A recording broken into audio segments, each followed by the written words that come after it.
Il-Partit Nazzjonalista se jkun qed juri kif bħala gvern alternattiv se jkun qed jiffoka b'mod prinċipali fuq il-livell ta' għajxien tan-nies. Dan qalu l-kap tal-Partit Nazzjonalista Jidher f'intervista ma' Il-Mument fejn fija insista li jrid jitkattar il-ġid pajjiżna u li dan il-ġid igawdi minnu l-poplu Malti u Awċi kollu u mhux il-ftit. Huwa qal li tul is-snin il-Partit Nazzjonalista dejjem kien katalista fil-kisbiet storiċi li għamel pajjiżna l-indipendenza minn George Borg Oliver, id-dħul fl-Unjoni Ewropea minn Edi Fenekadami u dħul fiż-żona euro minn Lawrence Gonzi.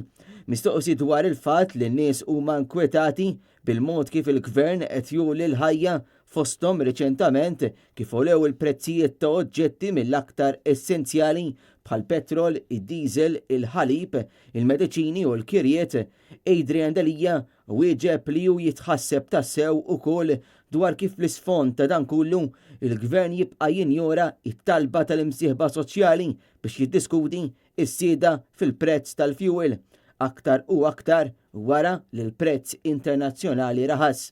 Adrian Dalija kompla li hu kien jistenna li l-gvern mhux biss jiltaqa' mal-msieħba soċjali imma li wkoll jindirizza s-sieda żejda fil-prezz tal-fuel.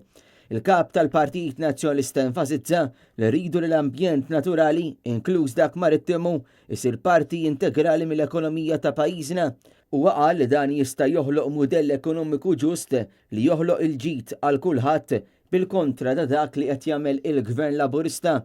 Adrian Dalija fakkar kif il-gvern mhux biss ħammeġ lil pajjiżna fiżikament talli ħammeġ ukoll ir-reputazzjoni tal-Maltin.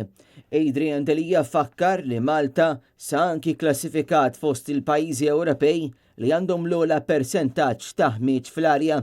Intant il-kap tal-Partit Nazzjonalista qal li rridu naħdmu biex ikunna Malta ferm aħjar milli għandna llum u allura fejn saħħet in-nies u l-livell tal-għajxin tagħhom jitpoġġew fuq nett tal-aġenda politika.